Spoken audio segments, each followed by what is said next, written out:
Another exclusive live session with the Hype Magazine. You need to stop what you're doing. Pay attention. World famous Hype Magazine. Going down right now. Welcome everybody to another live session with the Hype Magazine, man. Hey, it's school time. The kids are back in school.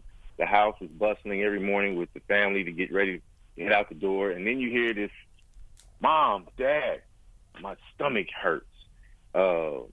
Nearly all children experience some abdominal pain at one time or another. Fortunately, our next guest, Dr. Nina Shapiro, the pediatric doctor and author of Hype, A Doctor's Guide to Medical Myths, is here to talk to us about some common causes and myths of our child's tummy pain. So, good morning, Dr. Shapiro. Thank you so much.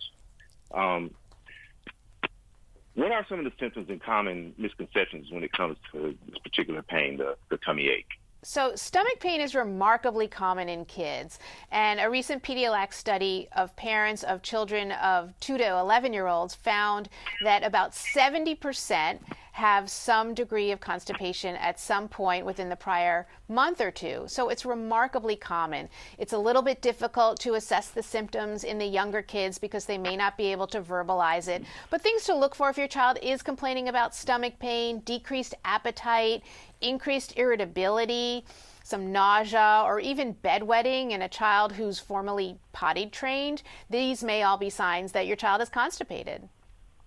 Wow. I'm a father of 6 and a grandfather of 13. I've experienced wow. this. Is it true that one of the problems that kids just don't want to go to the bathroom, right?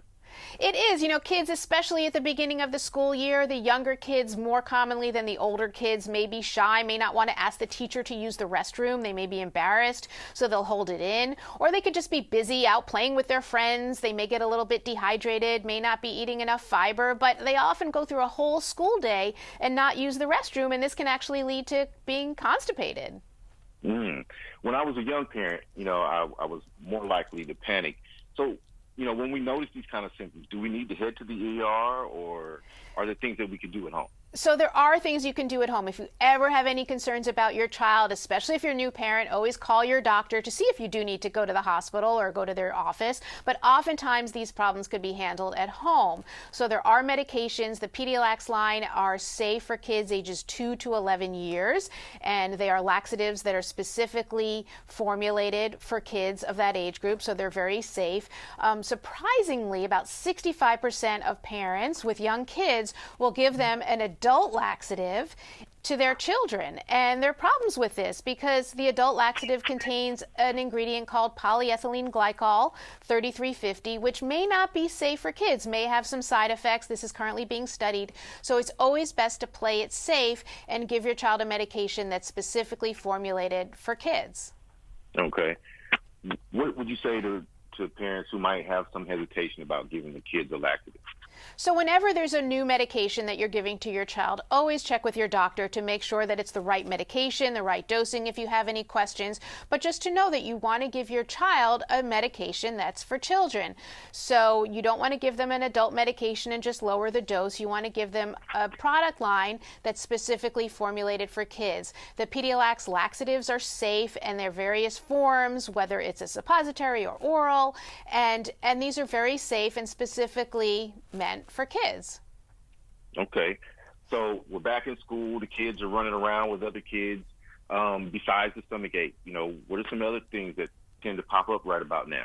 So we are back in school, so we are back into the infection season, so we're already seeing colds, we're seeing something called hand, foot, and mouth disease, which is very contagious. Some of the schools we're already hearing about cases of lice, pink eye. Soon we're going to start to see the flu. The flu season is going to start in the next several weeks. So this is infection season. If your child is sick, keep them home. Call your doctor if you have any questions. They should get good night's sleep, eat a balanced diet, and stay hydrated, and that will minimize it. But we are in the cold and flu season, so the infections are going to start to crop up for sure. Awesome. Once again, hey, we're talking to Dr. Nina Shapiro. She's a pediatric doctor and author of Hype, A Doctor's Guide to Medical Myths. Doc, where can our viewers, listeners go to learn more about this and other health issues involving our children?